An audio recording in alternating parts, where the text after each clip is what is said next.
أعوذ بالله من الشيطان الرجيم. بسم الله الرحمن الرحيم. لا يحب الله الجهر بالسوء من القول إلا من ظلم وكان الله سميعا عليما. إن تبدوا خيرا أو تخفوه أو تعفوا عن سوء فإن الله كان عفوا قديرا. إن الذين يكفرون بالله ورسله ويريدون أن يفرقوا بين الله ورسله ويقولون نؤمن ببعض ونكفر ببعض ويريدون أن يتخذوا بين ذلك سبيلا. أولئك هم الكافرون حقا وأعتدنا للكافرين عذابا مهينا. والذين آمنوا بالله ورسله ولم يفرقوا بين أحد منهم أولئك سوف يؤتيهم أجورهم وكان الله غفورا رحيما. بسم اللہ الرحمن الرحیم. 5ویں پارے کے آخر میں اللہ تعالیٰ نے منافقین کی مذمت بیان کی ہے اور انہیں سخت ترین عذاب کی وعید سنائی ہے، اور ان کے پول، ان کے راز، ان کے دلوں میں چھپی ہوئی باتوں کو اللہ نے خوب کھول کھول کے ظاہر کر دیا.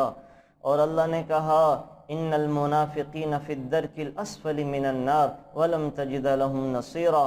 اللہ تعالیٰ نے جہنم کے 7 طبقے بنائے ہیں، 7 طبقے، اور 7واں طبقہ وہ ہے کہ جس میں سب سے زیادہ سخت عذاب دیا جائے گا.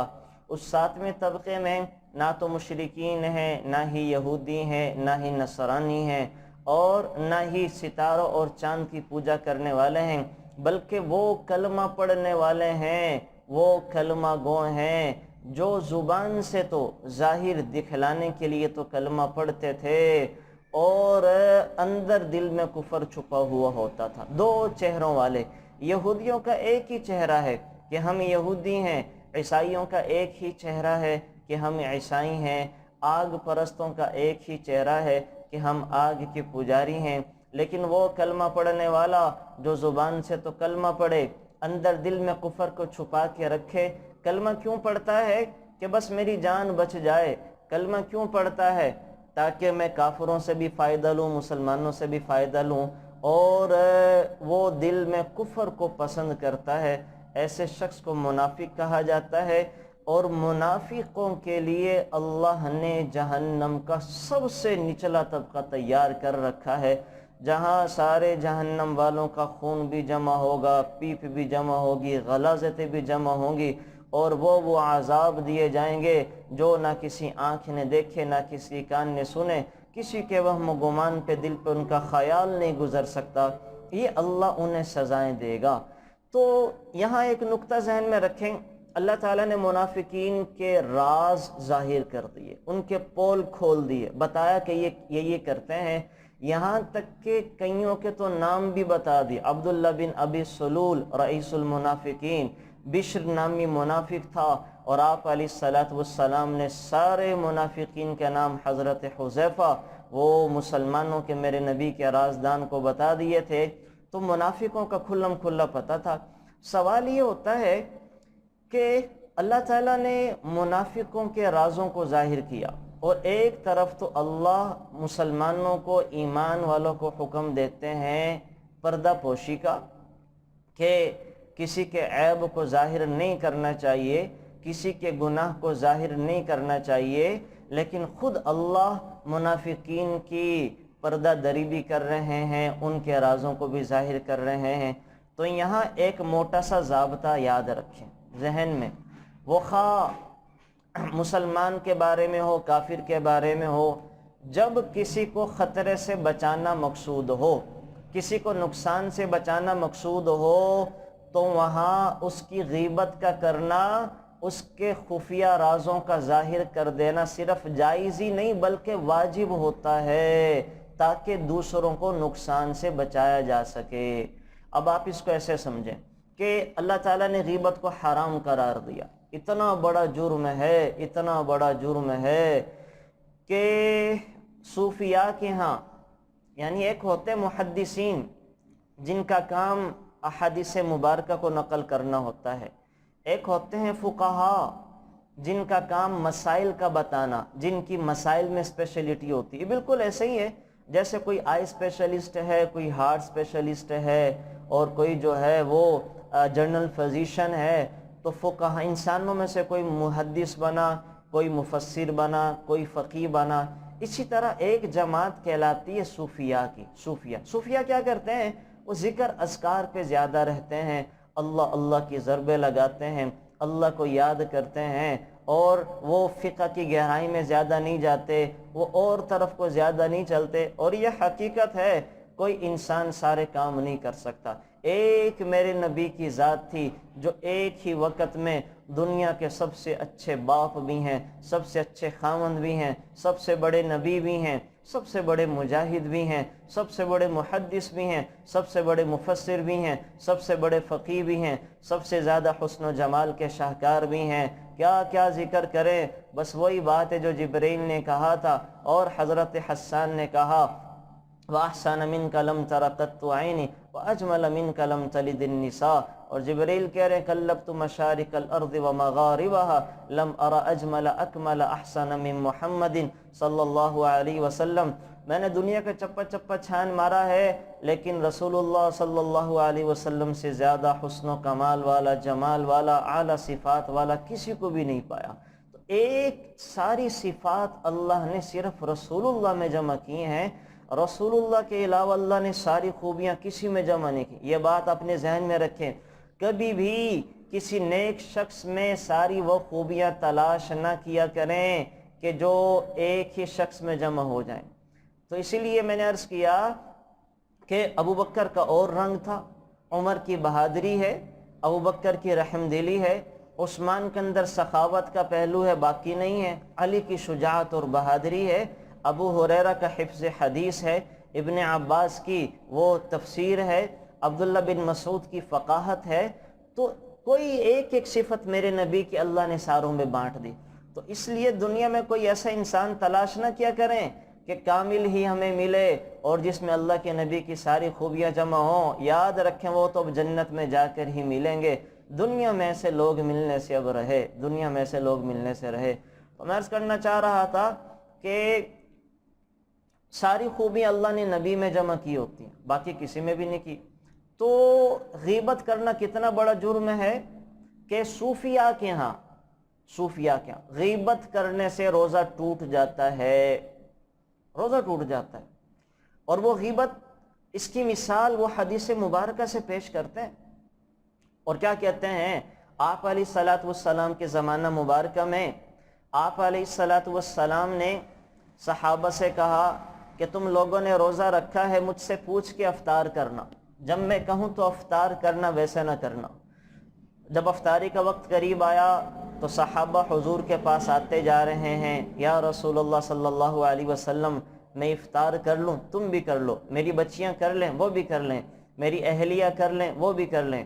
صحابہ آ رہے ہیں، پوچھ کے جا رہے ہیں۔ ایک صحابی آئے، یا رسول اللہ صلی اللہ علیہ وسلم میں نے روزہ رکھا، افطار کر لوں؟ کہا کر لو۔ کہا میری بیٹیاں کر لیں؟ کہا نہیں، ان کا تو روزہ ہی نہیں ہے، انہوں نے تو روزہ ہی نہیں رکھا۔ یا رسول اللہ ہمارے ساتھ سحری کھائی ہے، سارا دن کچھ بھی کھایا پیا نہیں ہے، وہ تو روزے سے۔ کہا ان کو لے کر آؤ۔ ان کو لایا گیا، حضور نے کہا ایک بڑا سا تھال لے کر آؤ، تھال بھی لایا گیا۔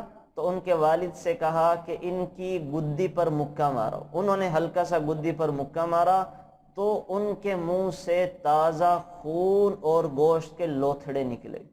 تو حضور نے کہا دیکھا، میں نے کہا تھا نا ان کا تو روزہ نہیں ہے، یہ روزے سے نہیں ہے، انہوں نے گوشت بھی کھایا ہے، خون بھی پیا ہے۔ یا رسول اللہ صلی اللہ علیہ وسلم یہ کیا ماجرا، یہ کیا ہوا، یہ کیا ہوا؟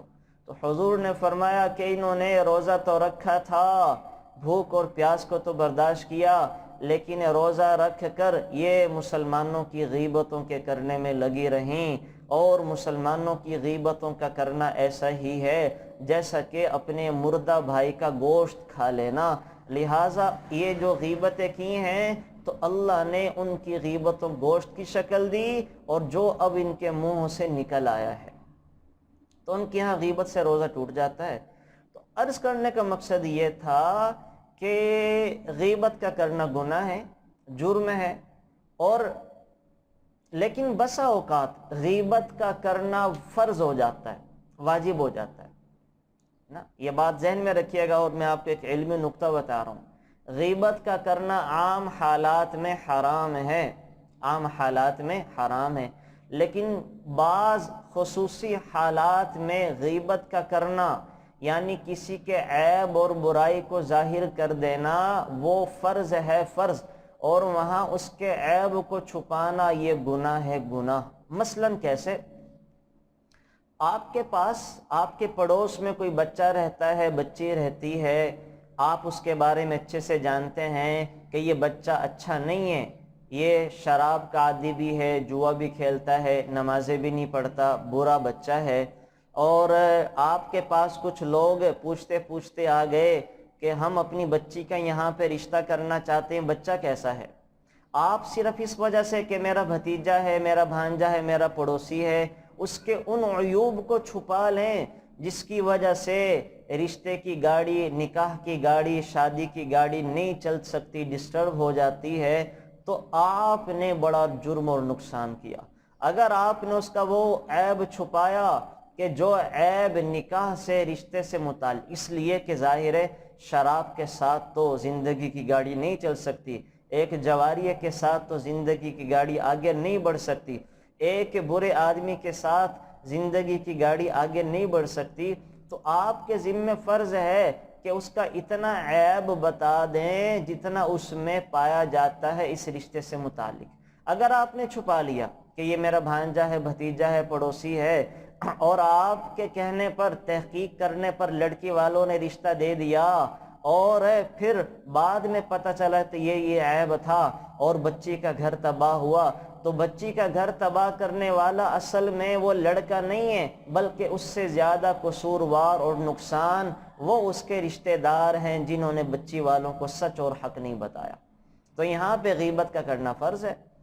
تو ایسے موقع کے اوپر یاد رکھیں، آج کل جب رشتے کے لیے آتے ہیں تو آپ سے کوئی پوچھے تو امانت داری کے ساتھ، دیانت داری کے ساتھ اتنا ہی عیب وہ بتا دیا جائے جتنا اس میں ہے۔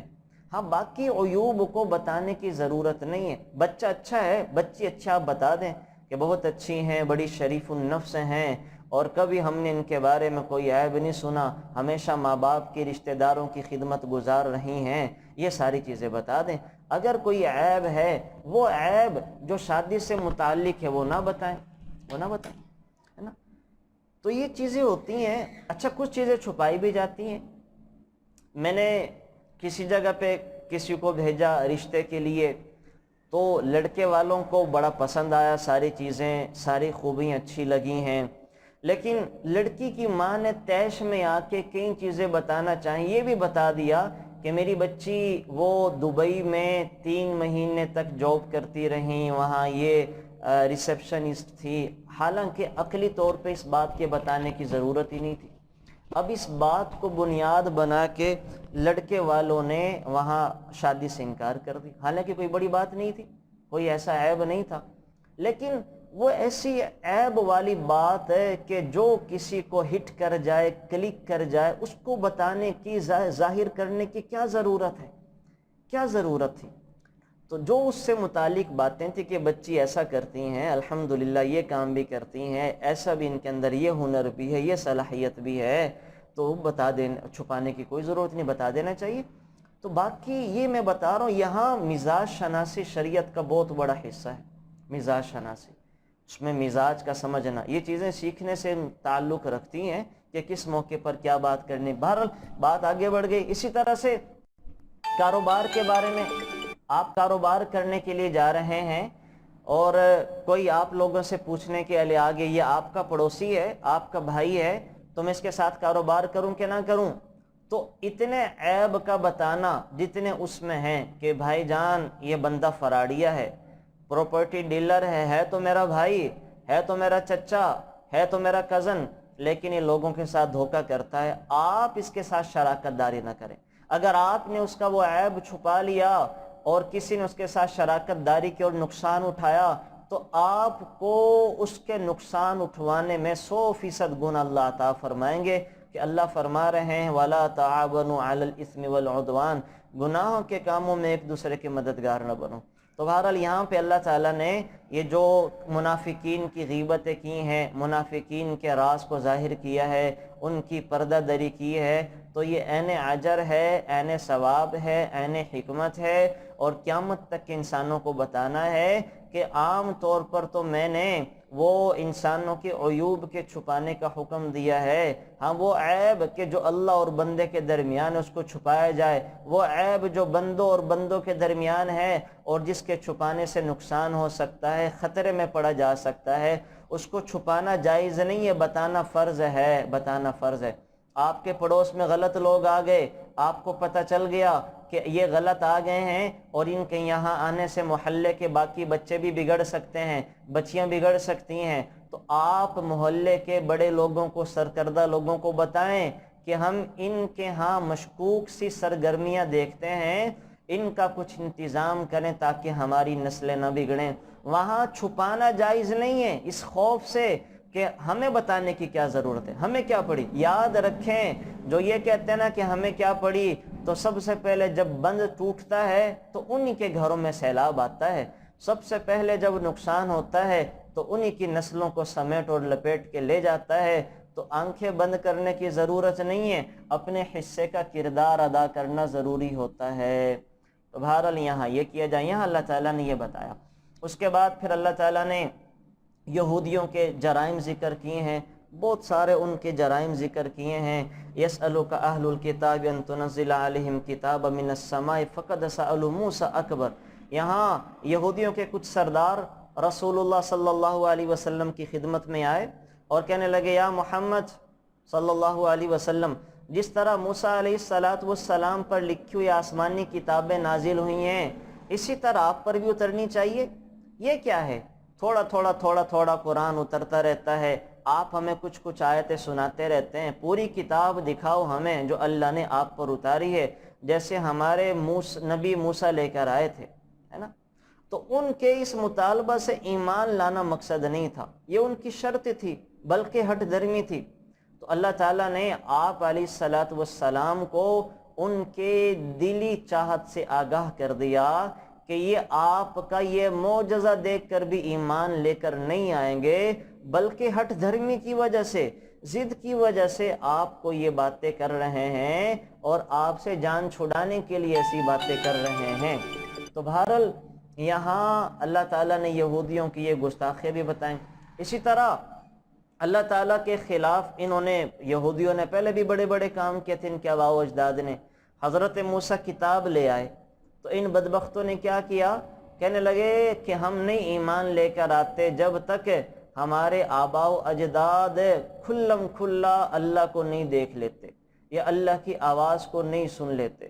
تو اس موقع پر اللہ تعالیٰ نے پھر ان کو سب کو مار دیا تھا، یہ جو ان کے سرکردہ لوگ گئے تھے۔ تو بہرحال یہودیوں کا یہ بڑا شیوا شروع سے ہی رہا ہے کہ یہ باتیں زیادہ کرتے ہیں، دلائل زیادہ مانگتے ہیں، عمل کی طرف نہیں آتے، عمل کی طرف نہیں آتے۔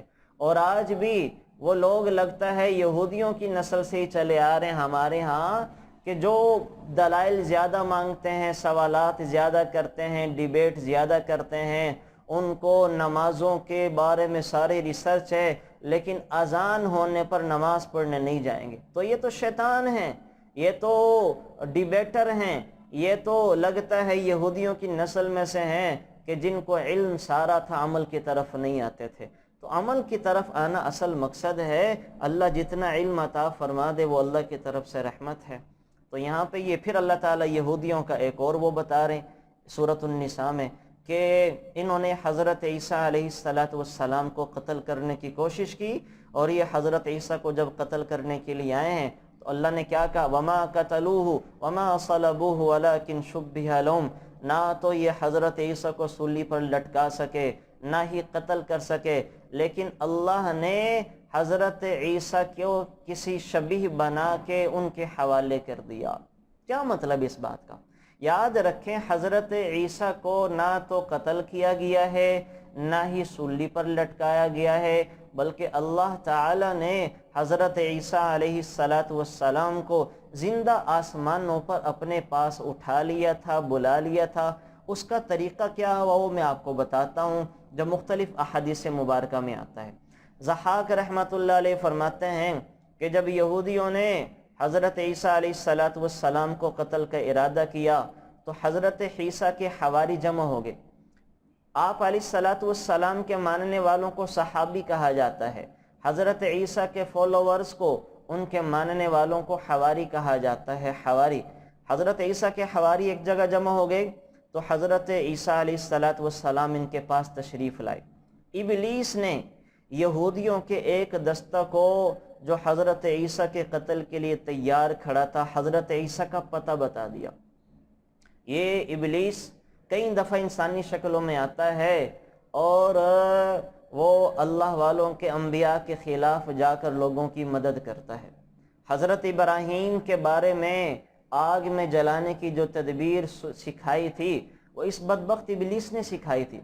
آپ علیہ السلام کے قتل کی اور شہادت کی جو افواہ اڑائی تھی وہ احد میں اس بدبخت ابلیس نے اڑائی تھی، اور حضرت عیسیٰ علیہ السلام کا جو ایڈریس اور ان کی مخبری کی تھی، پتہ بتایا تھا، یہ بدبخت ابلیس نے انسانی شکل میں آ کے بتایا تھا۔ معاذ اللہ آپ علیہ السلام کے قتل کا جو منصوبہ بنایا گیا تھا کہ کس طرح کریں، یہ ابلیس انسانی شکل میں آ کر بیٹھا ہوا تھا اور آ کر قتل کا منصوبہ سجھا کے چلا گیا۔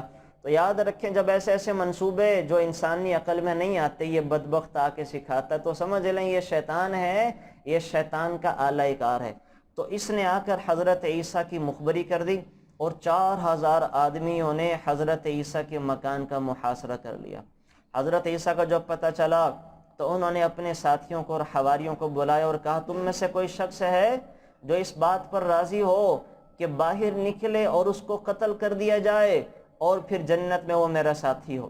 ان میں سے ایک آدمی اس غرض سے اپنے آپ کو وہ باہر نکالا، اس نے حضرت عیسیٰ نے اس کو اپنا کرتا امامہ عطا کیا اور اللہ تعالی نے اس شخص پر حضرت عیسیٰ کی مشابہت ڈال دی، یعنی اس نکلنے والے کو اللہ تعالیٰ نے حضرت عیسیٰ بنا دیا اور حضرت عیسیٰ کی شکل اس پر چڑھا دی، اور جب باہر نکلا تو یہودیوں نے اسے حضرت عیسیٰ سمجھ کر پکڑ لیا، سولی پر لٹکا دیا، اور اللہ نے حضرت عیسیٰ کو زندہ آسمانوں پر اٹھا لیا۔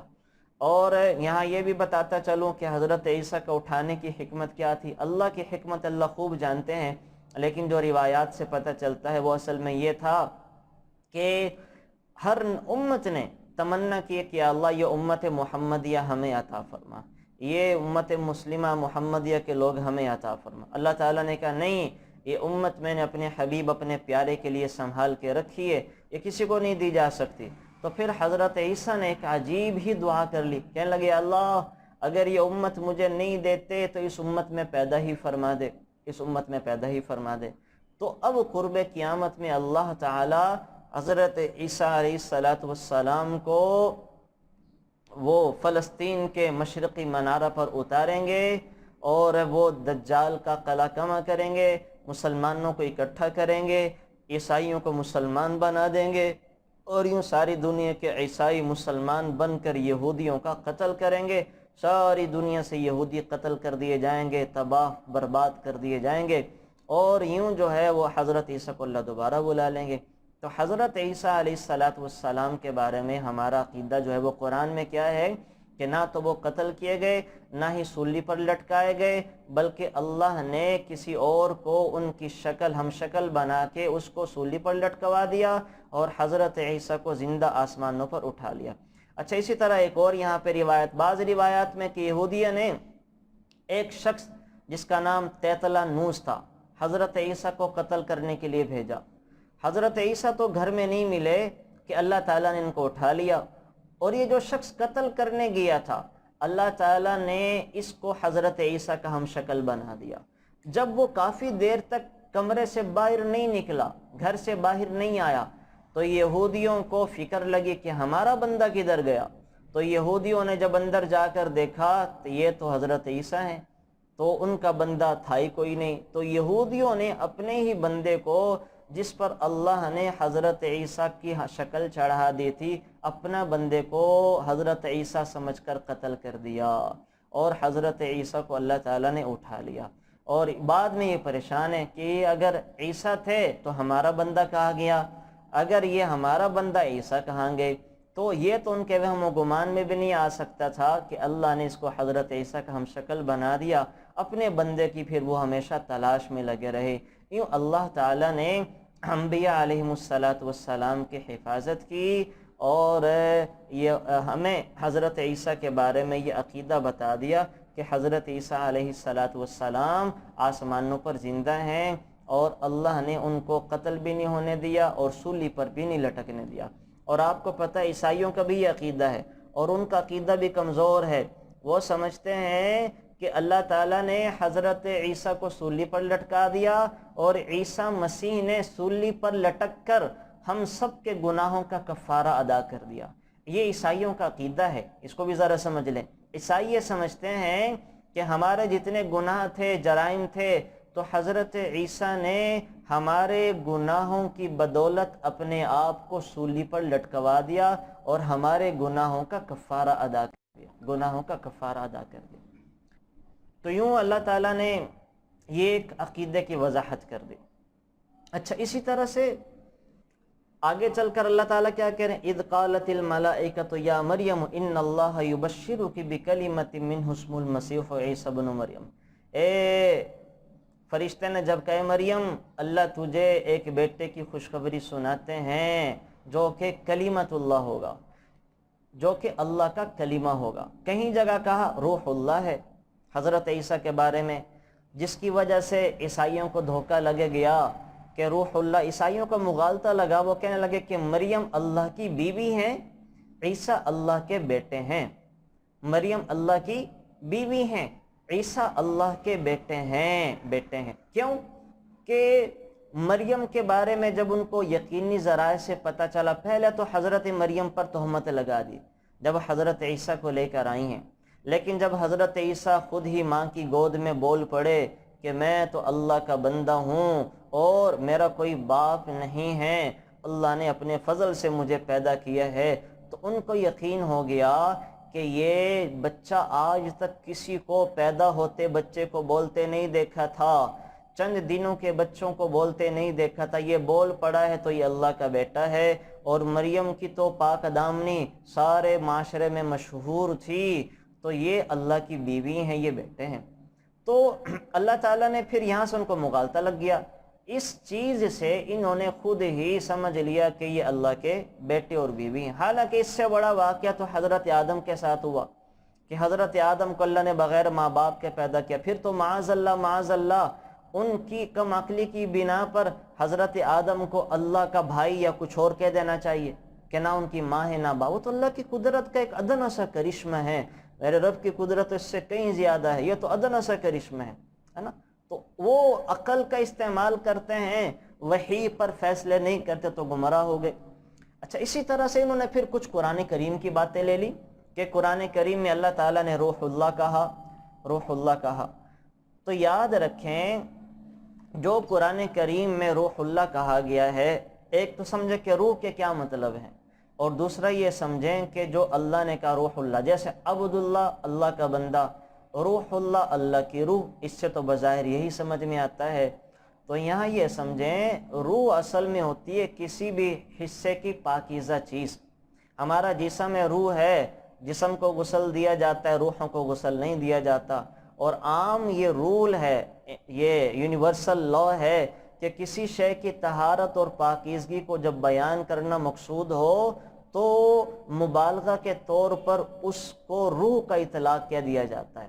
تو چونکہ حضرت عیسیٰ علیہ السلام کی ولادت میں کسی مرد کا یا کسی عورت کا وہ عنصر نہیں ہے، اللہ تعالیٰ نے ان کو انتہائی پاکیزگی کے ساتھ پیدا کیا، اور جو مسائل عورتوں کو پیش آتے ہیں ولادت کے وقت وہ حضرت مریم کو پیش نہیں آئے، تو ذرا بھی گندگی نہیں تھی، نظافت ہی نظافت تھی، تو اس وجہ سے ان کو روح کہا گیا۔ اور پھر اللہ نے اپنی نسبت کیوں لگا دی، روح اللہ، اللہ کی روح؟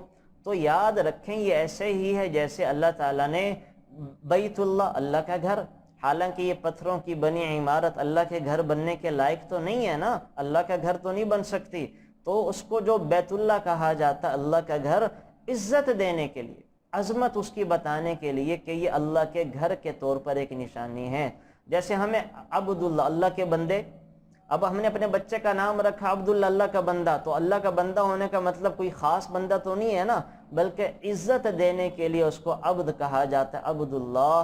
تو اللہ کی طرف جو یہ نسبت یا جو یہ اس کو وہ کانٹیکٹ کیا جاتا ہے، اس کا مطلب ہے اللہ کی روح ہونے کا، ہرگز یہ نہیں ہے کہ یہ اللہ کے بیٹے ہیں، بلکہ ان کو عزت دینا مقصود تھا، عزت دینا مقصود تھا۔ ایک مطلب تو یہاں پہ یہ ہے۔ بعض علماء نے کہا ہے کہ جو اللہ نے روح اللہ کہا ہے وہ اصل میں حضرت عیسیٰ علیہ السلام کی بعثت کا مقصد لوگوں کے مردہ دلوں میں روحانی حیات ڈال کر پھر زندہ کرنا تھا، کیونکہ حضرت عیسیٰ سے پہلے لوگ بڑے بگڑ چکے تھے، تو ان کے پیدا کرنے سے لوگوں میں روحانیت پیدا کرنی تھی، اس وجہ سے روح اللہ کہا گیا کہ لوگوں کے دلوں میں نورانیت کی روح پیدا کرنے والے۔ اور بعض نے کہا کہ یہ روح کا استعمال راز کے معنی میں بھی ہوتا ہے کہ اللہ تعالیٰ نے حضرت عیسیٰ کو وہ عجب انداز میں پیدا کیا، تو اس پیدا کرنے کو روح کہا جاتا ہے۔ اور بعض نے وہ حضرت جبرائیل کو روح، کہ جیسے روح حضرت جبرائیل کا لقب روح القدس، تو یہاں پہ روح اللہ سے مراد اللہ کی روح یعنی جبرائیل ہیں، جبرائیل کے پھونک مارنے سے حضرت مریم کو خوشخبری ہو جاتی ہے اور حضرت عیسیٰ پیدا ہو جاتے ہیں۔ تو کسی بھی طرح یہاں وہ یہ مراد نہیں ہے کہ روح اللہ ہونے سے یا ان نسبتوں سے یہ اللہ کے بیٹے بن گئے۔ یہاں کچھ علمی باتیں بھی ہیں، وہ آپ کو میں نہیں ذکر کرتا، وہ ذکر کرنے کا شاید فائدہ نہ ہو، وہ ذرا بات اور طرف کو نکل پڑے گی، وہ کچھ علمی ابحاث ہیں۔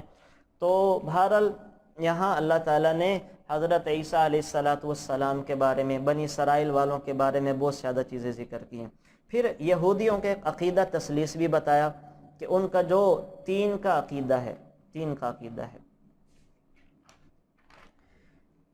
کہ تین چیزوں سے مل کر خدا بنتا ہے، اقانیم ثلاثہ سے، ہے نا، حضرت عیسیٰ، حضرت مریم اور اللہ، ان تین کا نام وہ خدا کہتے ہیں۔ تو اللہ تعالیٰ نے یہ کہا لا تغلوا فی دینکم، اے لوگو دین میں غلو نہ کرو۔ کیا مطلب؟ کہ عیسیٰ کو ان کے مقام سے زیادہ نہ بڑھاؤ، ان کا اتنا مقام ہی کافی ہے کہ وہ میرے نبی ہیں، کیوں ان کو میرے برابر، میرے مقابل لا کے کھڑا کر دیتے ہو؟ تو یہاں اللہ تعالیٰ نے وہ ان چیزوں کا بھی ہمیں بھی پیغام دے دیا کہ اعتدال میں رہا کرو، جس کا جو مقام و مرتبہ ہے اس کو وہ دو، اس سے زیادہ دینا جائز نہیں ہے، جو جس کا مقام و مرتبہ ہے اس سے کم بھی نہ کرو۔ ہمارے نبی کا جو مقام و مرتبہ ہے وہ سب سے عالی بلند ہے، اب نبی کو اللہ کے مقابلے میں لے جایا جائے تو عیسائیوں میں اور ہم میں کوئی فرق نہ ہوا۔ اللہ والوں کو جو مقام و مرتبہ ہے اللہ تعالیٰ ان کو بڑا پروٹوکول دیں گے، ان کو ان کے مقام و مرتبہ پہ رکھیں، ان کو سجدے کرنا نہ شروع کر دیں، ان کے نام کے چڑھاوے چڑھانا نہ شروع کر دیں، کریں گے تو اللہ کے برابر لا کر کھڑا کر دیا جائے گا، تو اللہ تعالیٰ وہی کھڑا بنا دیں گے جو عیسائیوں کو اللہ تعالیٰ نے سزائیں دی ہیں۔ تو بہرحال جو جس کا مقام و مرتبہ اس کو وہ دیں، اس سے کم بھی نہ کریں۔ صحابہ میں جس کا جو مقام و مرتبہ ہے اس کو وہ دیں، اس سے کم بھی نہ کریں۔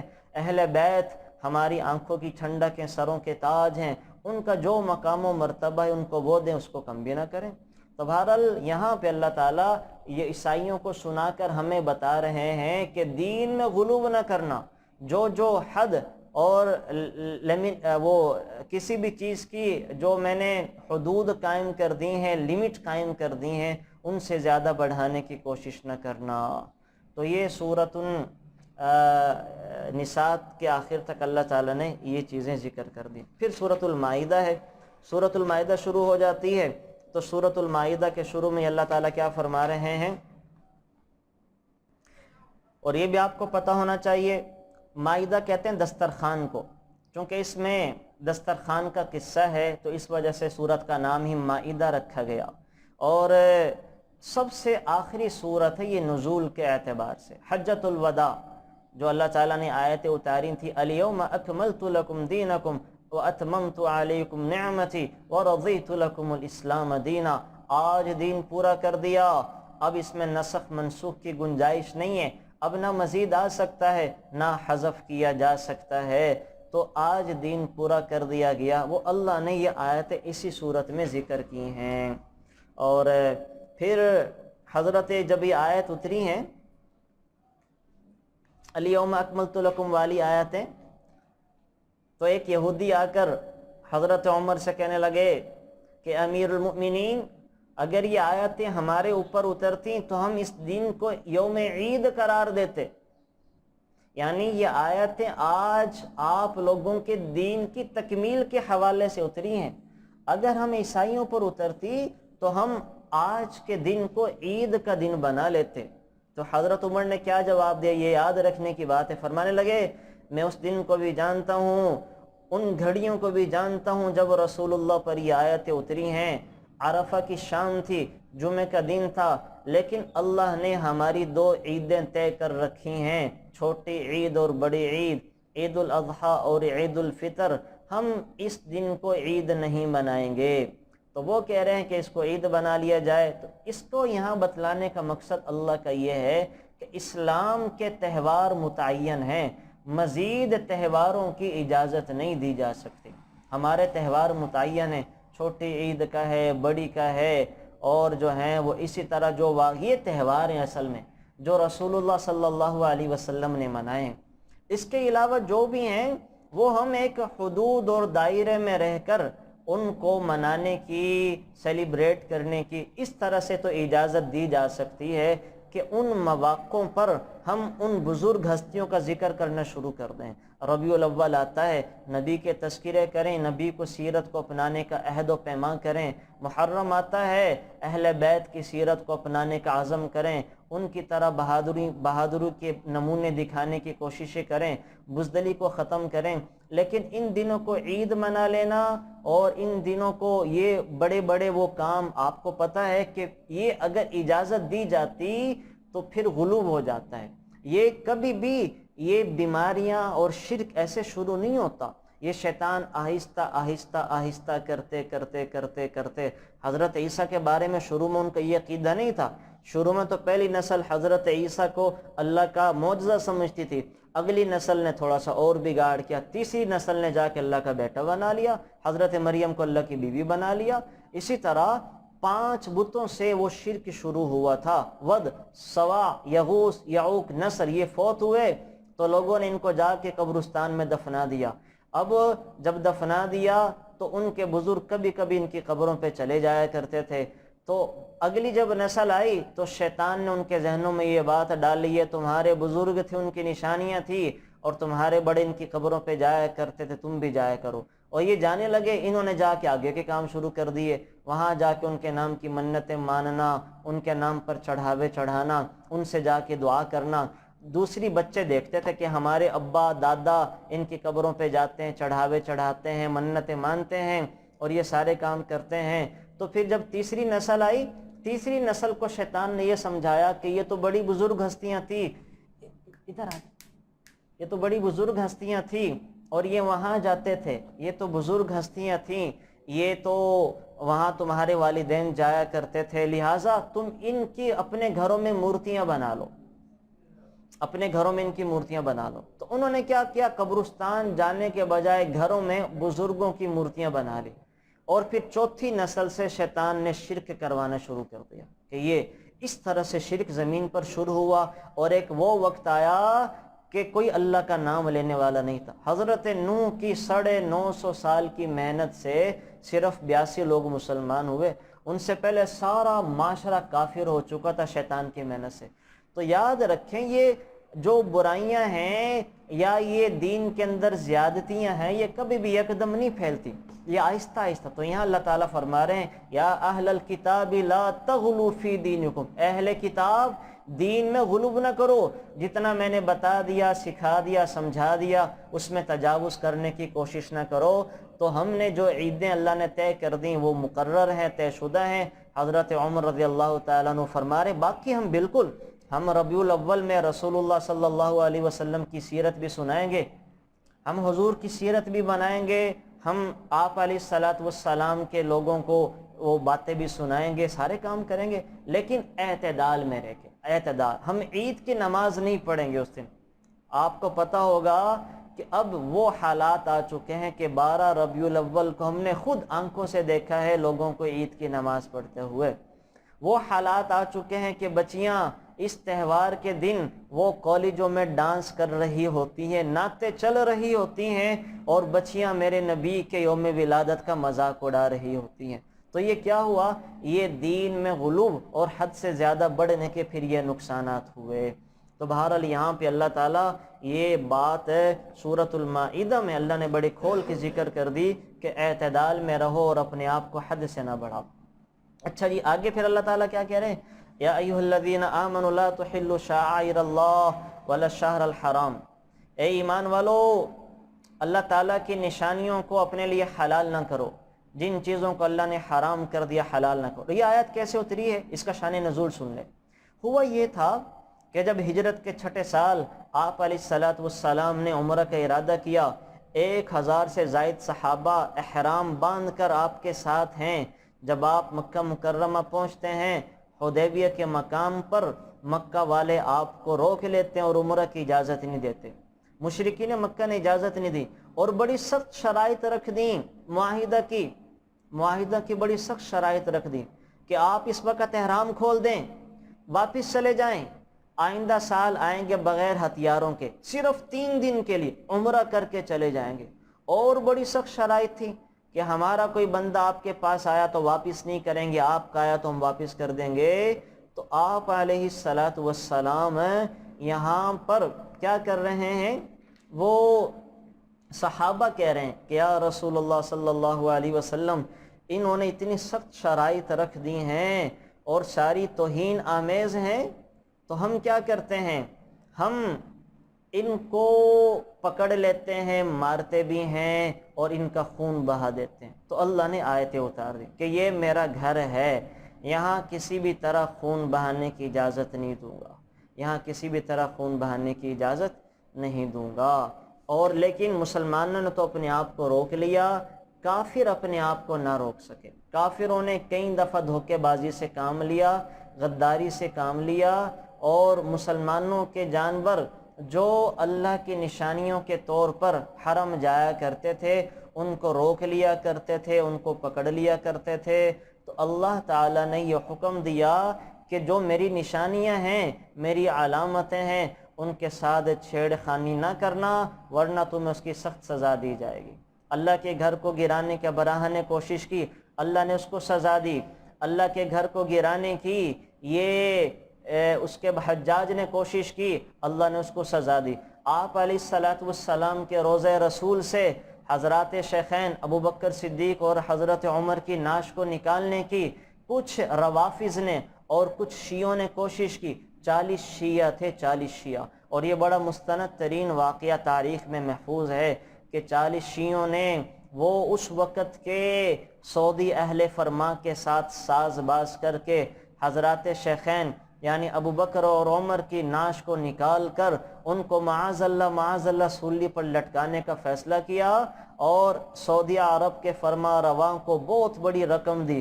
وہاں کے جو دربان تھا، جو دروازوں کو بند کرنے والا تھا، اس کو پتہ چل گیا کہ ایسا ہونے والا ہے۔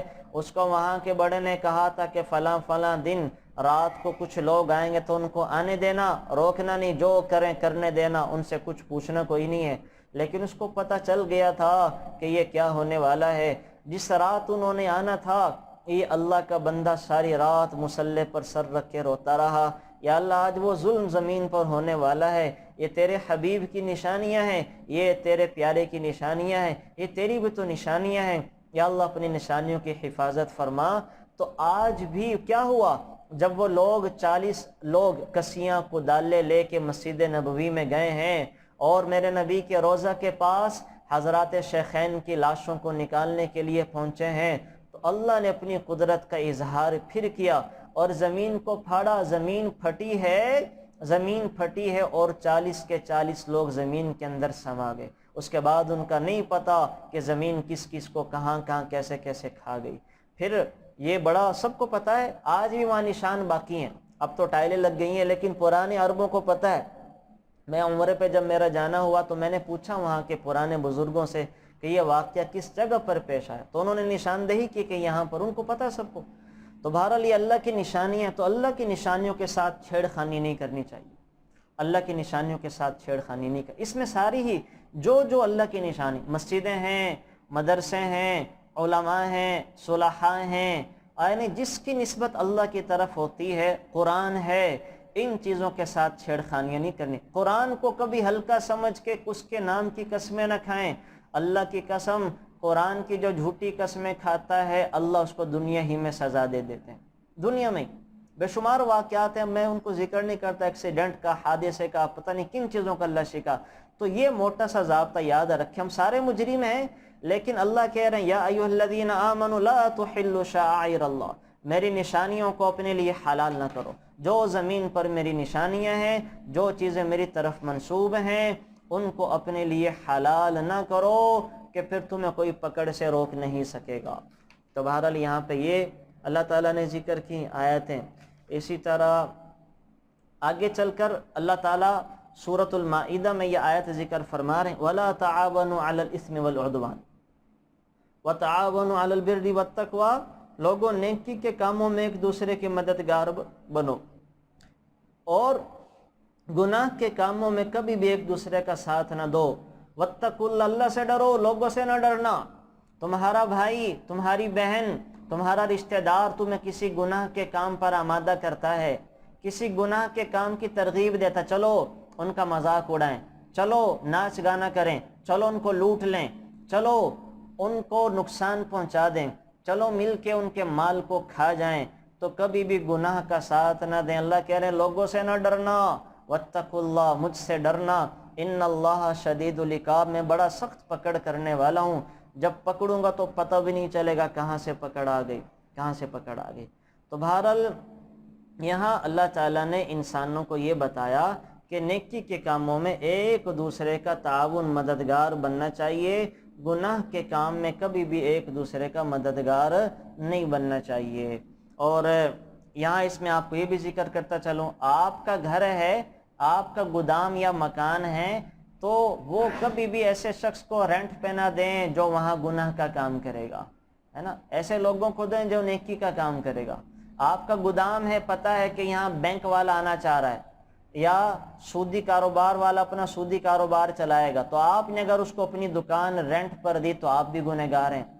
آپ کو پتہ ہے کہ آپ کا گھر ہے، وہاں کوئی قادیانی رہنے کے لیے آ رہا ہے، آپ کو جائز نہیں ہے کہ پیسوں کی لالچ میں اپنا گھر کسی قادیانی کو کرائے پہ دے دیں۔ آپ کو پتہ ہے آپ کے گھر میں مشکوک قسم کے لوگ آ رہے ہیں لیکن کرایہ زیادہ دے رہے ہیں، آپ کے لیے جائز نہیں ہے کہ اس کو وہ آپ اپنا گھر کرائے پہ دے دیں۔ ہر طرح یہی مثالیں ہیں، تو ہر طرح جو ہے وہ اسی طرح اللہ تعالیٰ نے کہ گناہ کے کام میں ایک دوسرے کے مدد، نیکی کے کام میں بنیں، نیکی کے کام میں ایک دوسرے کا ساتھ دیں، ہے نا، کوئی خیر کے کاموں میں بڑھائیں، کسی کو دین کی تعلیم، اس کے لیے معاون بنیں، کسی کو دین کے لیے بھلائی، اس کے لیے معاون بنیں، کوئی نیک بننا چاہ رہا اس کو نیکی کا راستہ بتائیں، نیکی کا راستہ سجھائیں۔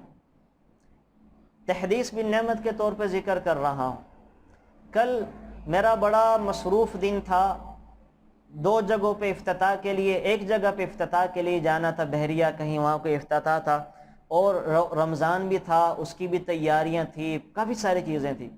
کسی نوجوان کا کراچی سے فون آ گیا، میسیج آیا، اس کا میسیج پہ میسیج کر رہا تھا، میں لے نہیں رہا تھا، ظاہر ہے کتنے میسیج کہاں لیے جاتے ہیں، میں پھر ان کو نظر انداز کر دیتا ہوں۔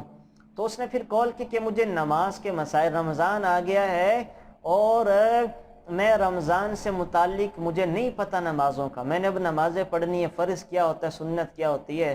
تو الحمدللہ میرے دل میں فوراً خیال آیا سارے کاموں کو چھوڑ چھاڑ کر اس کو نماز کا بتاؤں، تو میں نے اس کو کال کی، سارے کاموں کو اپنے چھوڑ چھاڑ کے میں نے اس کو نماز کا طریقہ بتایا، نماز کے بارے میں بتایا۔ کیوں کہ عین ممکن ہے کہ پتہ نہیں میری نمازیں تو رمضان میں قبول ہونا ہوں، یہ ایک اللہ کا بندہ نمازوں کا سفر شروع کر رہا ہے، میرے بتائے طریقے پر پڑھ کر چلے گا پڑھے گا تو اس کی ساری نمازوں کا اللہ مجھے اجر عطا فرمائیں گے کہ نیکی کے کام میں مدد کرنے والے کو اللہ پورا اجر عطا فرماتے ہیں۔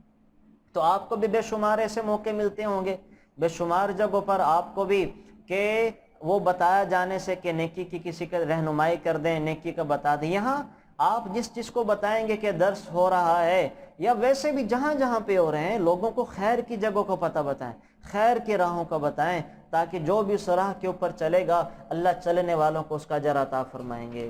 تو یہ آیت قرآن کی ذہن میں رکھیں، بلکہ اس کو یاد بھی رکھنا چاہیے کہ وَتَعَاوَنُوا عَلَى الْبِرِّ وَالتَّقْوَى، نیکی کے کاموں میں ایک دوسرے کے مددگار بنو، وَلَا تَعَاوَنُوا عَلَى الْإِثْمِ وَالْعُدْوَانِ، اور گناہ کے کاموں میں کبھی بھی ایک دوسرے کے معاون نہ بنو کہ اللہ کی پکڑ آ جاتی۔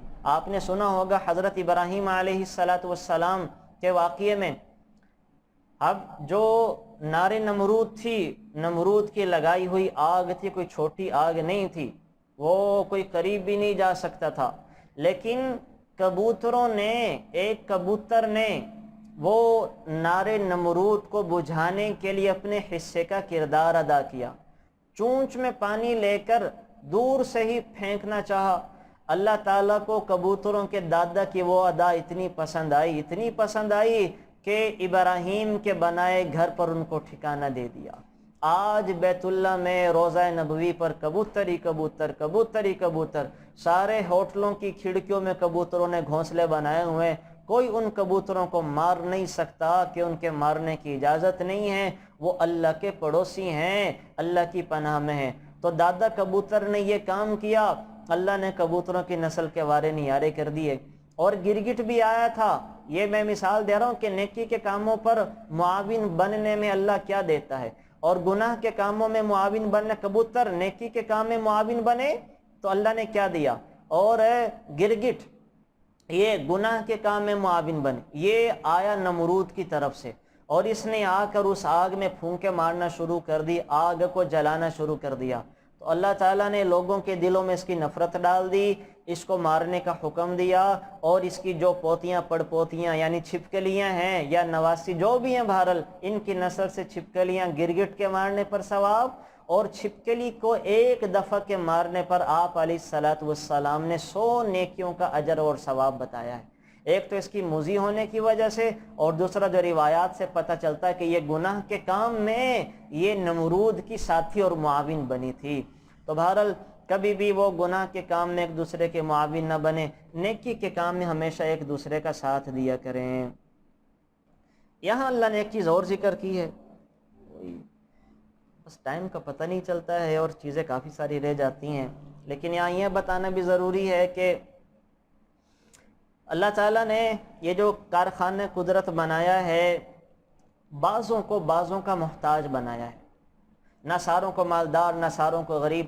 ساروں کو مالدار بناتے تو ان کے کام کون کرتا ہے نا، ساروں کو غریب بناتے ان کو کھلانے پلانے کے لیے پیسہ کہاں سے آتا؟ کسی کو مزدور، کسی کو مستری، کسی کو عالم، کسی کو جاہل، کسی کو لوہار، کسی کو بڑھئی، کسی کو بزنس مین، کسی کو دکاندار، کسی کو موچی، کسی کا باٹا والا، کوئی کسی کو کیا بنا دیا، کسی کو کیا بنا دیا۔ یہ میرے رب کی تقسیم ہے اور اسی میں اللہ کی حکمت ہے۔ تو ہمیں اب ان کاموں میں رہتے ہوئے ایک دوسرے کا معاون بننا چاہیے، ایک دوسرے کا مددگار اور ساتھی بننا چاہیے، اور اس تقسیم کو سمجھنا چاہیے، اس پر راضی رہنا چاہیے کہ اللہ نے مجھے یہ کام کیوں دے دیا۔ کبھی بھی اس پہ شکوہ نہ کریں، ورنہ کیا ہوگا، حسد میں مبتلا کر دیے جائیں گے، ورنہ کیا ہوگا، وَلَا تَتَمَنَّوْا مَا فَضَّلَ اللَّهُ، اللہ کہہ رہے ہیں کہ تمنا اور آرزو نہ کرو ان نعمتوں کی جو میں نے کسی اور کو دی اور تمہارے اختیار میں نہیں ہے۔ کسی کو کالا بنایا، گورا بنایا، حسین بنایا، بدصورت بنایا، شہر میں پیدا کیا، دیہات میں کیا، میری تقسیم پہ راضی رہو۔ چھوٹے خاندان میں پیدا کیا، بڑے میں کیا، تقسیم پہ راضی رہنا اور سمجھنا کہ اس میں ہی میری بہتری ہے۔ میرا رب خوب میری بہتری کو جانتا ہے، مجھے یہ خاندان کیوں دیا، مجھے یہ شہر کیوں دیا، مجھے اس گاؤں میں کیوں پیدا کیا۔ ہم کمزور ہیں، اپنی حکمتوں کو نہیں جانتے۔ تو کبھی بھی اللہ کی حکمتوں میں مداخلت نہیں کرنی چاہیے۔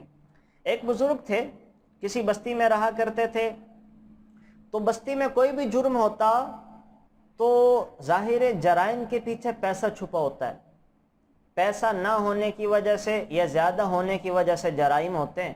زیادہ پیسہ ہو انسان عیاشیوں میں پڑ جاتا ہے، برائیوں میں کھلم کھلا ارتکاب کرتا ہے، تھوڑا ہو انسان چوری ڈکیتی ڈاکے رشوت سود کی طرف چل پڑتا ہے۔ تو تھوڑا پیسہ ہونا بھی نقصان دہ ہے، زیادہ ہونا بھی نقصان دہ ہے۔ تو وہاں بستی میں کوئی بھی جرم ہوتا سب کے پیچھے پیسہ چھپا ہوتا تھا، پیسہ۔ تو انہوں نے کیا کیا؟ انہوں نے یہ کیا، اللہ سے دعا کی، یا اللہ سارے لوگوں کو مالدار بنا دے۔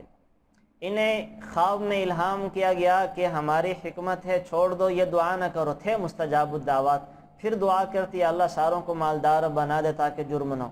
اللہ نے کیا کیا؟ وہاں قریب ہی وہ کوئی خزانہ نکل گیا، سارے لوگوں نے مل کر بانٹ لیا، ساروں کے پاس پیسہ آ گیا۔ پیسہ آیا تو اب اس بستی میں بھنگی بھی آتا تھا اور ماشکی پانی لے کر آتا تھا اور صفائی والا بھی آتا تھا۔ تو گھروں میں وہ یہ غلاظت کا رواج تھا، واش روم تو ہوتے نہیں تھے، تو گھروں میں گندگی سٹور کی جاتی تھی، بھنگی آ کے لے جاتا تھا۔ تو 2-3 دن ہو گئے بھنگی کوئی نہیں آیا، سارے گاؤں میں اسمیل شروع ہو گئی۔ تو بزرگ بھاگے بھاگے بھنگیوں کے پاس گیا، اللہ کے بندے تو کیوں نہیں آ رہا؟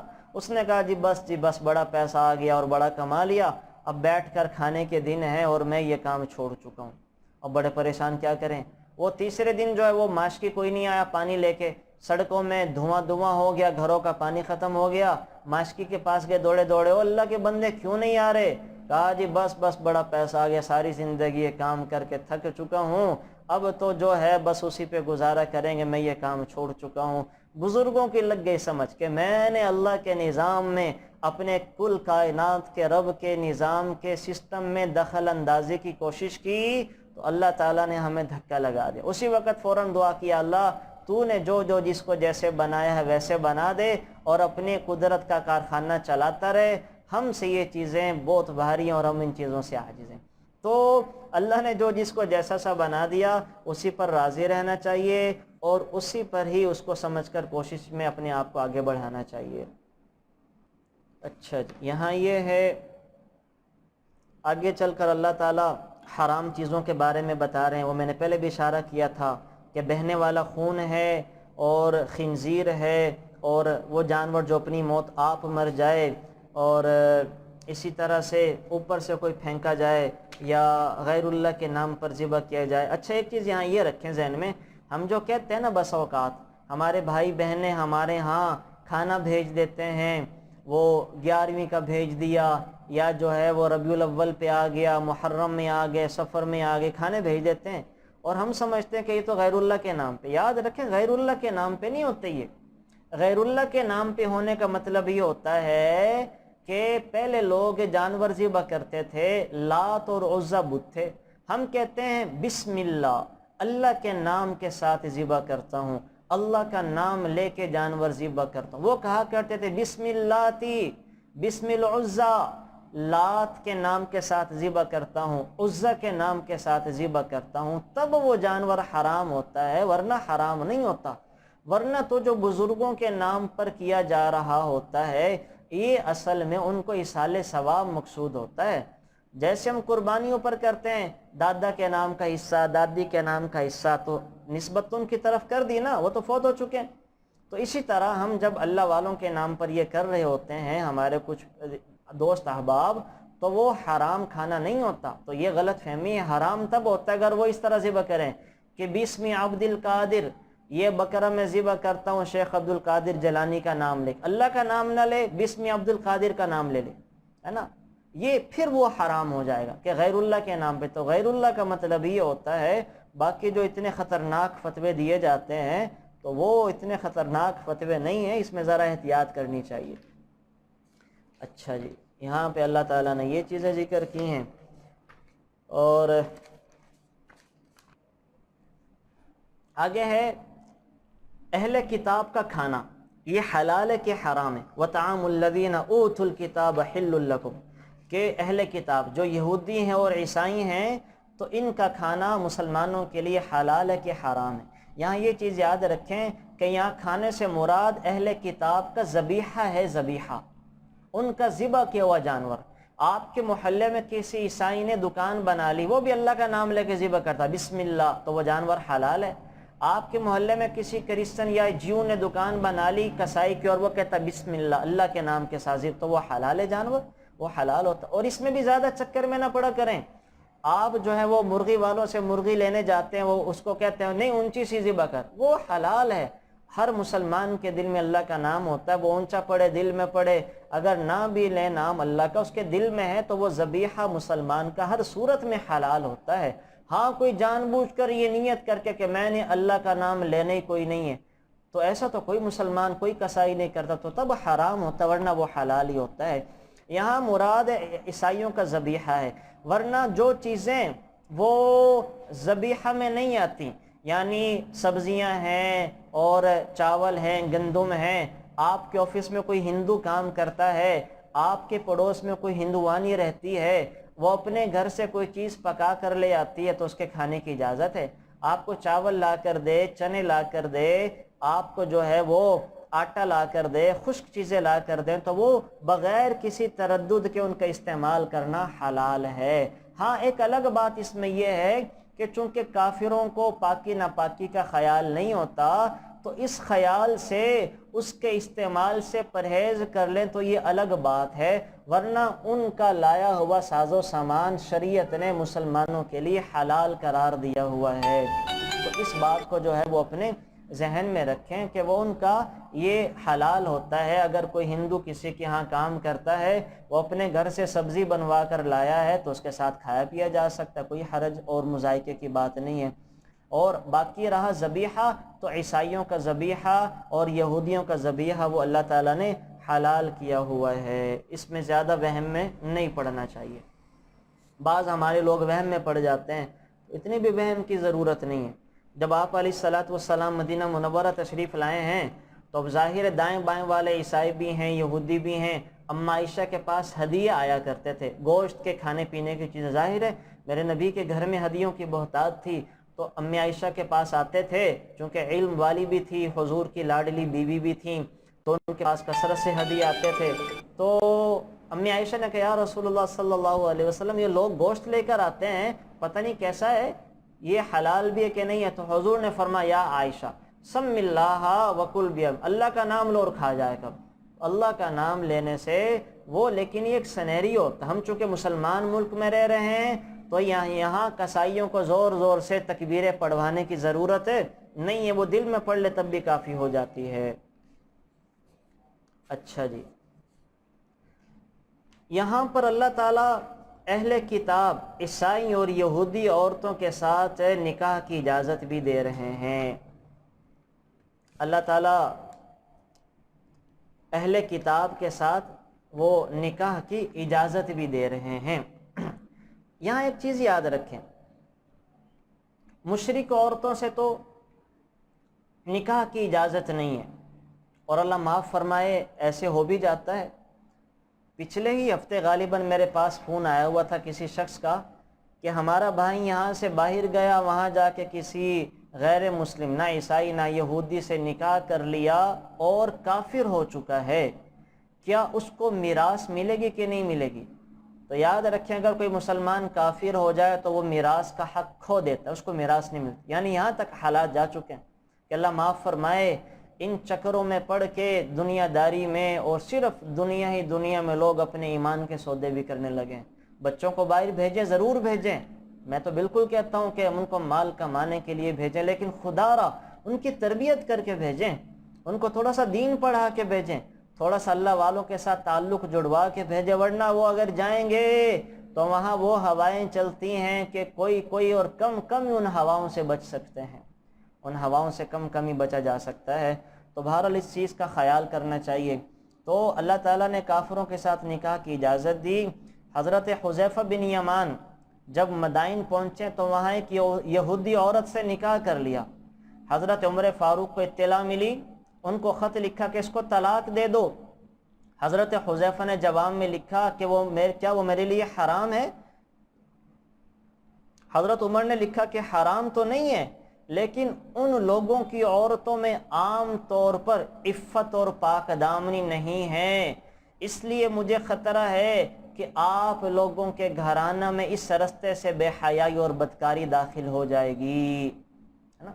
اسی وجہ سے ہم یہی فتویٰ دیتے ہیں، امام اعظم ابو حنیفہ رحمۃ اللہ علیہ کا فتویٰ یہی ہے کہ ایک عیسائی عورت کے ساتھ ایک یہودن کے ساتھ نکاح کرنا تو بحکم قرآنی جائز ہے، لیکن بعد میں چونکہ یہ ہوا کہ مسلمانوں نے یہودنوں سے عیسائیوں سے نکاح کیا، جس کی وجہ سے مسلمانوں میں نکاح کی کمی آ گئی اور مسلمانوں نے اپنا دین بھی بگاڑ دیا، نسل کافر کی کافر۔ خود ہمارے وزیر اعظم صاحب کو دیکھ لیں، بات ضمناً آگے، میرا ہرگز مقصد کسی کا میں تو بات ایک ذکر کر رہا ہوں کہ ان کے بچے مسلمان نہیں ہیں۔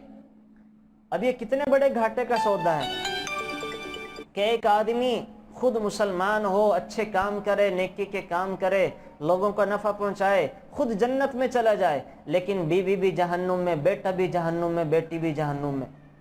اگر یہی اولاد مسلمان کی ہوتی، ہے نا، مسلمان بیوی سے ہوتی تو کتنا فائدہ ہوتا، یا بچے مسلمان کم از کم کر۔ تو عام طور پہ چونکہ بچے اپنی ماؤں کے تابع ہوتے ہیں، ماؤں کے کنٹرول میں ہوتے ہیں اور ماؤں کا دین اختیار کرتے ہیں، تو یہ اس سے مسلمان کا بڑا گھاٹا ہے کہ اس کے بچے وہ کافر ہو جائیں، کافر رہیں۔ تو اسی وجہ سے حضرت عمر رضی اللہ تعالیٰ عنہ کا فتویٰ یہی تھا کہ ایک عیسائین یہودن کے ساتھ نکاح کی تو اجازت دیتے تھے لیکن پسند نہیں فرماتے تھے، اور اسی وجہ سے ہم جو احناف ہیں، حنفیہ کے ہاں ہم عام طور پر منع کر دیتے ہیں لوگوں کو کہ بھئی عیسائی سے نکاح نہ کرو، یہودن سے نکاح نہ کرو، کہ وہ حضرت عمر تو پھر حضرت عمر ہیں، حضرت عمر تو وہ ہیں جن کی منشا چاہت پر اللہ نے 70 آیتیں اتار دیں، حضرت عمر تو وہ ہیں عورتوں کو پردے کا حکم دیا، میرے نبی منع نہیں کرتے تھے، لیکن حضرت عمر کے زمانے میں ہی کچھ وہ اس طرح کے حالات پیدا ہو گئے کہ صحابیات نے پھر مسجد جا کر نماز پڑھنا بھی چھوڑ دیا، بازار اور کہیں جانا تو دور کی بات تھی، دور کی بات تھی۔ تو بہرحال ان چیزوں کو ذہن میں رکھ کر ہمیں فیصلے کرنے چاہیے، اپنے بچوں کو سمجھا کے بھیجیں کہ باہر جا رہے ہیں، آپ کو گوریاں بھی ملیں گی عیسائیوں کی شکل میں، یہودیوں کی، خود میرے جان پہچان والوں نے کئیوں نے کی ہوئی ہیں، اور پھر سب نے طلاقیں بھی دی ہوئی ہیں، اور سب کے دین کا بھی نقصان ہوا ہے سب کے۔ تو حضرت عمر ہیں، جو ہمارے بڑوں کے فتاوی ہوتے ہیں نا، یہ کوئی مزاح نہیں ہوتے، یہ اللہ ان کی زبان سے کہلواتا ہے، اللہ ان کی زبان سے کہلواتا ہے۔ تو بہرحال اس کا بھی خیال کیا جائے۔ اسی طرح آگے چل کر اللہ تعالیٰ کہہ رہے ہیں وَاذْكُرُوا نِعْمَةَ اللَّهِ عَلَيْكُمْ، اے بندو میری نعمتوں کو تو یاد کرو، میں نے تم پر کیا کیا نعمتیں کی ہیں۔ یہاں پر آپ علیہ السلام پر کی گئی نعمتوں کو بتایا جا رہا ہے، ویسے تو ساری ہی نعمتیں ہیں، آپ علیہ السلام پر کی گئی نعمتوں کا کچھ ذکر کیا جا رہا ہے کہ آپ علیہ السلام ایک جہاد پہ تھے، آرام فرما رہے تھے، اپنی تلوار آپ نے درخت کے ساتھ لٹکائی ہوئی تھی، ایک آدمی داؤں لگا کر آیا دیہاتی اور دیکھا کہ یہ تو محمد ہیں، قتل کرنے کے ارادہ کیا، لیکن آپ علیہ السلام کا سوتے میں رعب اتنا تھا کہ میرے نبی پر وہ تلوار نہیں اٹھا سکتا تھا۔ حضور بیدار ہوئے تو اس نے تلوار کو لہرا کر کہا من یمنعک منی، آپ کو مجھ سے کون بچائے گا؟ حضور نے دیکھ کر کہا اللہ، پھر کہا من یمنعک منی، کون بچائے گا؟ اللہ، 3 دفعہ کہا۔ تو اتنے روبدار آواز میں میرے نبی نے وہ روبدار رب کا نام لیا اللہ، اس کے ہاتھ سے تلوار گری، کانپنا شروع ہو گیا۔ تو حضور نے تلوار پکڑ کے کہا تو بتا تجھے کون بچائے گا، تو بتا تجھے کون بچائے گا؟ کہا مجھے تو آپ ہی بچانے والے، آپ ہی بچانے والے۔ تو یہاں بھی اللہ نے حفاظت کی۔ اسی طرح سے کعب بن اشرف یہودی نے ایک مرتبہ آپ علیہ السلام کو اپنے گھر بلا کر اپنے گھر میں قتل کرنے کی سازش کی، اللہ تعالیٰ نے آپ علیہ السلام کو اطلاع کر دی اور کعب بن اشرف کی ساری سازش خاک میں مل گئی۔ اور اسی طرح سے ایک مرتبہ آپ علیہ السلام کو قبیلہ بنو نذیر کے یہودیوں نے دعوت دی اور حضور کو ایک دیوار کے نیچے بٹھا دیا۔ مقصد یہ تھا کہ دیوار کے نیچے بٹھا دیتے ہیں اور اوپر سے بڑا پتھر پھینکیں گے اور معاذ اللہ آج محمد کا خاتمہ کر دیں گے، کسی کو پتہ بھی نہیں چلے گا۔ تو جب حضور دیوار کے نیچے بیٹھے اور حضور کو باتوں میں لگایا ہے اور عمرو ابن جحش کو حضور کے قتل کرنے کے منصوبے پہ لگایا ہے، تو اللہ تعالیٰ نے جبریل کو دوڑایا کہ جاؤ جا کر میرے نبی کو اطلاع کرو کہ یہ آپ کے قتل کے سازش رچا رہے ہیں۔ تو آپ علیہ الصلوۃ والسلام فوراً وہاں سے اٹھ کر آئے اور اللہ تعالیٰ نے آپ کی حفاظت کی۔ تو یہاں پر بہرحال اللہ تعالیٰ ایک آیت میں ذکر فرما رہے ہیں، یا ایھا الذین آمنوا، اے ایمان والو اللہ کی نعمتوں کو بھی یاد کیا کرو، اللہ کیسے کیسے تمہاری حفاظت کرتا ہے۔ ہم ہوائی جہاز میں ہیں، اس کو گرنے سے اللہ ہمیں بچاتا ہے۔ ہم موٹر سائیکل پہ جا رہے ہوتے ہیں، آگے آنکھوں کے سامنے کوئی پتنگا کوئی کیڑا آتا ہے، آنکھ میں گرنے لگتا ہے، ہماری آنکھوں کا پردہ اللہ گواہ کے ہمیں بچاتا ہے۔ تو اللہ ہماری حفاظت ہر جگہ پہ اللہ ہمیں بچا رہا ہے۔ ہم جب سانس لیتے ہیں تو ہمارے جسم میں دو نالیاں ہیں، ایک خوراک کی اور ایک سانس والی۔ اللہ نے دو فرشتے بٹھائے ہوئے ہیں کہ جب سانس لے تو خوراک کا ذرہ نہ جانے دو، ڈھکن کو نیچے گرا دو، جب سانس لے تو خوراک کا ذرہ اس میں نہ جانے دو، اس کا ڈھکن نیچے گرا دو۔ ہر وقت دو فرشتے بیٹھ کر ہمارے سانسوں کی بھی حفاظت کر رہے ہیں، ہمارے خوراک والی نالی کی بھی حفاظت کر رہے ہیں۔ بے شمار نعمتیں ہیں۔ وَإِن تَعُدُّوا نِعْمَةَ اللَّهِ لَا تُحْصُوهَا، اللہ کی نعمتوں کو گننا شروع کرے گے تو گن نہیں سکو گے، شمار نہیں کر سکو گے۔ تو بندو اللہ کی نعمتوں کا شکر ادا کیا کرو۔ تو بہر اللہ تعالیٰ یہاں پہ یہ بتا رہے ہیں، آگے چل کر اللہ تعالیٰ، ٹائم تو ہو گیا، چیزیں زیادہ باقی ہیں، چلیں بہرحال میں چیزوں کو سمیٹ دیتا ہوں۔ اور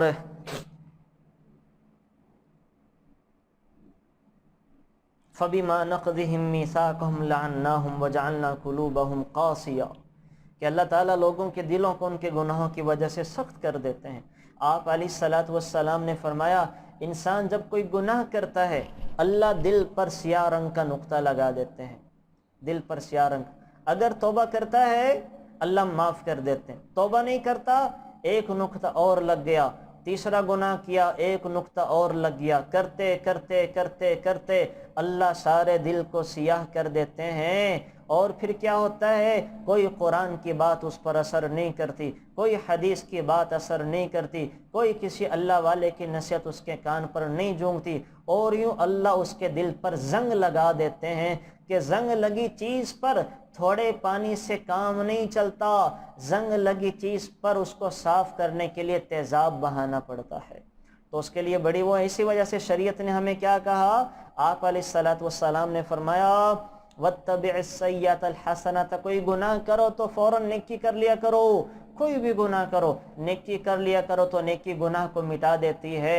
وَاتَّبِعِ السَّيِّئَةَ الْحَسَنَةَ، اللہ کہہ رہے ہیں کہ گناہ کرو تو اس کے بعد نیکی کر لو تو گناہ کو مٹا دیا جائے گا۔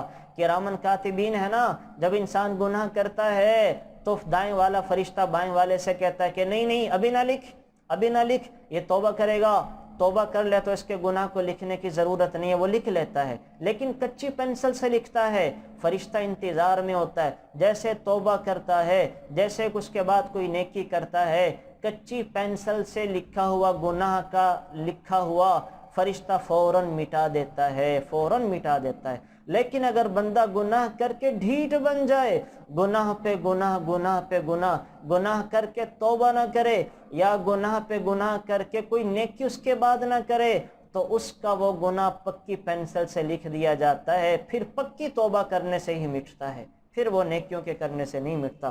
تو بہرحال یہاں اللہ اس فلسفے کو سنا رہے ہیں، انشاءاللہ اس پر بھی جو کبھی تفصیل سے بات کی جائے گی۔ آگے چل کر اللہ تعالیٰ یہودیوں کی کارستانیاں بتا رہے ہیں کہ جب ان کو کہا تھا ارض مقدسہ میں چلے جاؤ، ہے نا، ارض مقدسہ میں چلے جاؤ، قالوا یا موسیٰ انا لن ندخلها ابدا ما داموا فیہا، جب اللہ تعالیٰ نے یہودیوں کو مصریوں سے، فرعون سے بچایا ہے تو ان سے کہا کہ جہاد کے لیے جاؤ فلسطین کی سرزمین میں۔ انہوں نے اپنے کچھ لوگوں کو بھیجا تو وہاں ان کے 12 لوگ تھے، ایک قوم عمالقہ کے بڑے سے آدمی نے 12 کو پکڑ لیا، یہ ان کی دہشت کو دیکھ کر پریشان ہو گئے، آ کر حضرت موسیٰ سے کہنے لگے اذهب انت وربک فقاتلا، موسیٰ تو جا اپنے رب دے نال، ہم نے کوئی نہیں جانا ہے، وہ بڑے تگڑے لوگ ہیں، ہم نے کوئی نہیں جانا ہے، تو اپنے رب کے ساتھ جا۔ تو اللہ تعالیٰ نے پھر ان کو سزا دی، وادی تیہ میں ان کو قید کر دیا، اور وہ چھوٹی سی وادی تھی، چند کلومیٹر پر پھیلی، صبح سے چلتے شام کو پہنچتے، شام کو دوبارہ وہیں کولو کا بیل بنا دیا۔ کولو کا بیل سارا دن چلتا چلتا چلتا چلتا چلتا مالک کو فائدہ پہنچاتا رہتا ہے، لیکن شام کو وہیں آ پہنچتا ہے جہاں سے اس نے سفر شروع کیا تھا، جہاں سے چلا تھا۔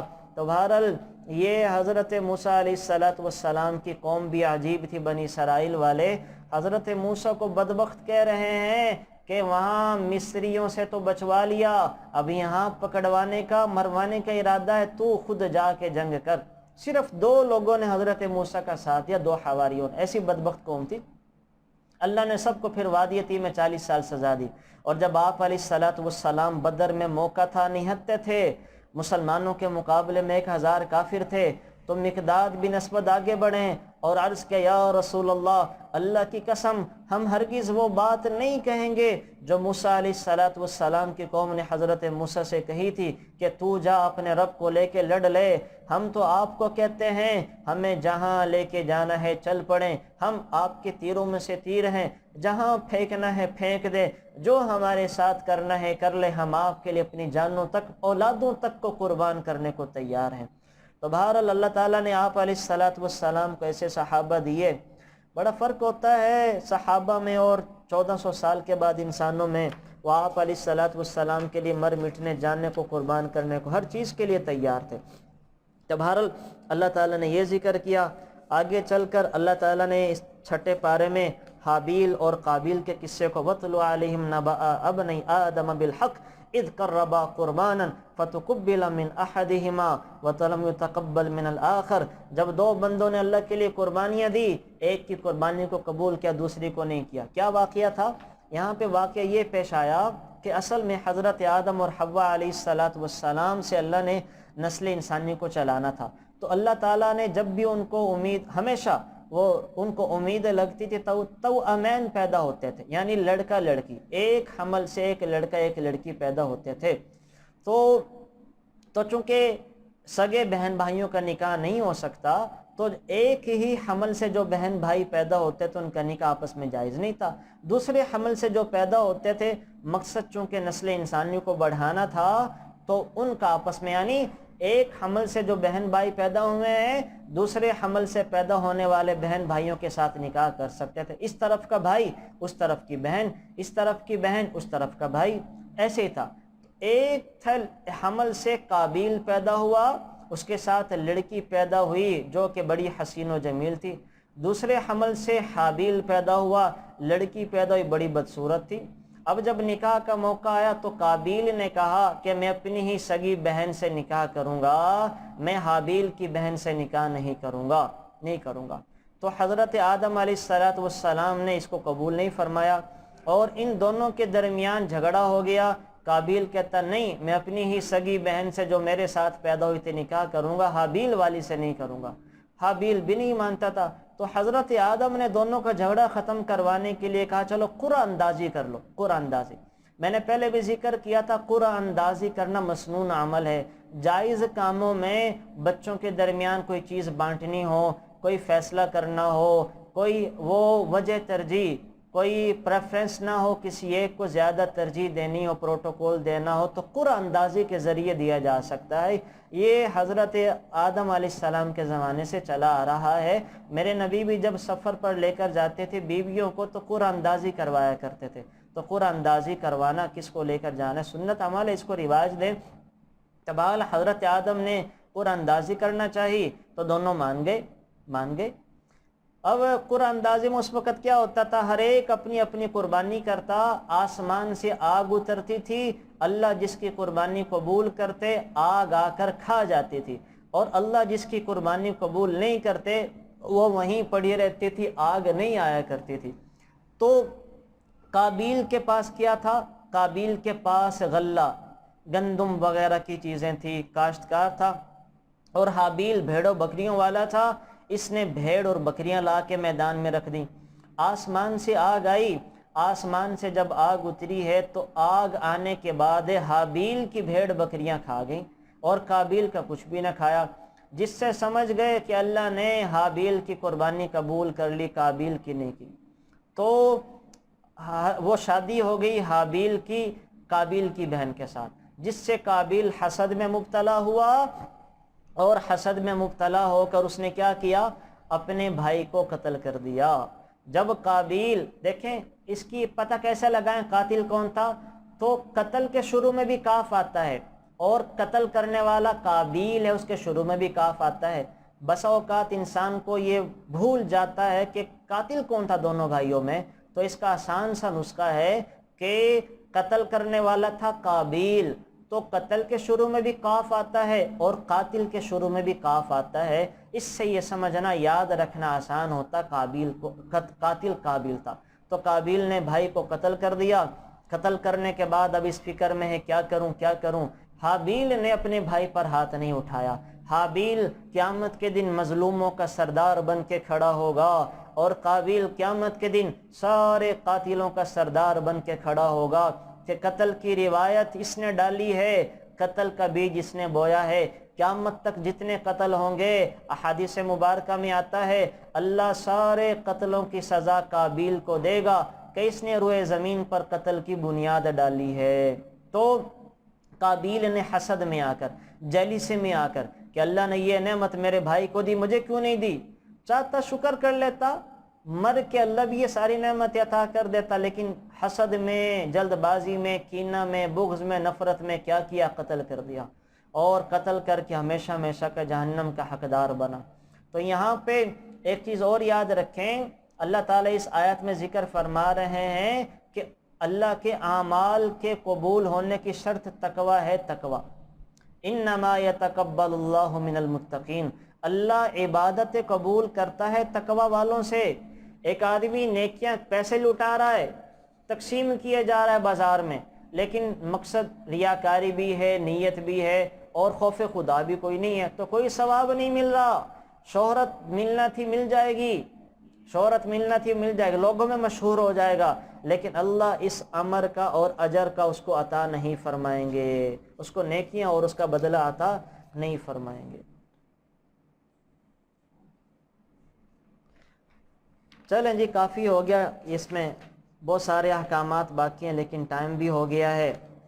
چلیں بس ایک حکم ذکر کر دوں، اہم بات ہے، ایک اور بات کر کے پھر بس دعا کر لیتے انشاءاللہ، ورنہ کافی ساری چیزیں باقی رہ گئی، ٹائم شارٹ ہوتا ہے، ظاہر ہے آپ لوگوں کے بھی میں تو فارغ ہوئی نہیں کاموں کے لیے، مجھ سے تو آپ سارا دن بلواتے رہیں، ابھی آپ لوگ جائیں گے، پھر میں نے کسی اور کو تفسیر نوجوان پڑھنے کے لیے آ جائیں گے، میں تو ان کو پڑھاؤں گا 1 بجے انشاءاللہ، تو میں تو فارغ ہوں جن کاموں کے لیے، بس وہ آپ لوگوں کی ظاہر مصروفیات ہیں، ساری چیزیں ہیں، تو اللہ ہمارا یہی پڑھا پڑھایا قبول فرما لے اور اسی کی برکت ہم کو عطا فرما دے۔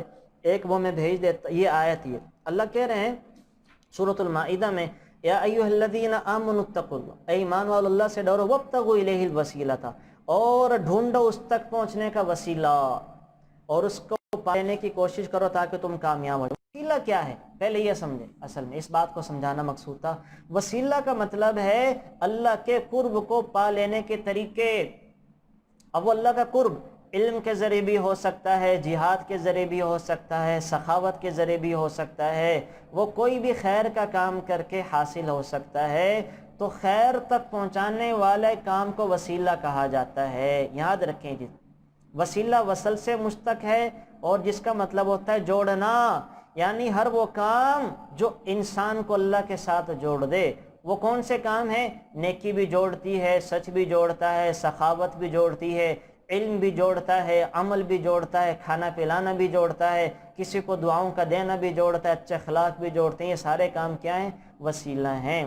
اسی طرح اعمال کا وسیلہ دینا بھی جائز ہے، جیسے وہ حضور نے قصہ سنایا ہے نا، اور کہف والا بھی، 4 لوگ غار میں پھنس گئے تھے، ہر ایک نے اپنے اپنے عمل کا وسیلہ دیا، کسی نے اپنی ماں کی خدمت کا، کسی نے گناہ کے چھوڑنے کا، کسی نے اپنی ماں باپ کو، کسی نے اپنی نیکیوں کا، ہے نا، یہ وسیلے دے کر اللہ نے وہ ہٹا دیا۔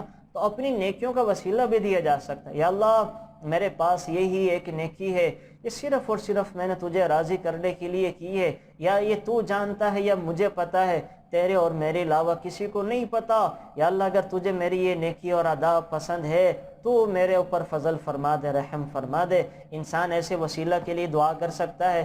تو بہرحال وسیلہ یہ آپ علیہ الصلوۃ والسلام کے لیے دعا کا طریقہ بتایا گیا ہے۔ اسی طرح سے وسیلہ ایک خاص مقام ہے جو اصل میں ہے. آپ علیہ وسیلہ کیا ہے؟ احادیث مبارکہ سے آپ علیہ الصلوۃ والسلام نے فرمایا وسیلہ ایک اعلیٰ درجہ ہے جنت کا، جس سے اوپر جنت کا کوئی درجہ نہیں ہے. تم میرے لیے دعا کرو کہ اللہ یہ درجہ مجھے عطا فرما دیں، اللہ یہ درجہ مجھے عطا فرما دیں، تم میرے لیے دعا کرو. اسی لیے آپ علیہ الصلوۃ والسلام نے فرمایا کہ اذان کے بعد تم کیا کرو؟ درود شریف پڑھ لو اور یہ دعا پڑھ لو جس میں میرے لیے وسیلہ مانگا جاتا ہے. اللہم رب هذه الدعوة التامة والصلاة القائمة آت محمدا الوسیلة والفضیلہ وابعث مقاما محمودا الذي وعدته انك لا تخلف الميعاد. آپ علیہ الصلوۃ والسلام نے فرمایا جس نے میرے لیے اذان سن کر درود شریف پڑھا اور کیا کیا؟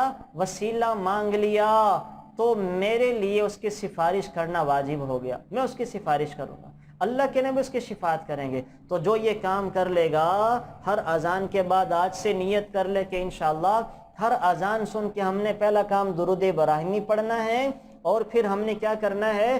یہ دعائیں یاد کرنی ہے. دیکھ کر پڑھ لیں، نہیں آتی تو سن کے یاد کر لیں. اس کے بعد ایک ٹوٹکا بتاتا چلو یہ دعا پڑھ لیں، لبیک اللہم لبیک لبیک لا شریک لک لبیک، تلبیہ پڑھ لیں. علماء نے لکھا ہے اور خود کا میرا بھی تجربہ رہا الحمدللہ کہ اس دعا کی پڑھنے کی برکت سے اللہ حرمین شریفین کی حاضری نصیب فرماتے ہیں. اللہ تعالیٰ مجھے آپ کو عمل کی توفیق نصیب فرمائے اور ہم سب کو اس بارے میں جو احکامات جو کچھ تھوڑا بہت ہم نے سیکھا پڑھا اس کی برکت نصیب فرمائے. Thanks for watching. Please subscribe, like, share Mufti Sufyan.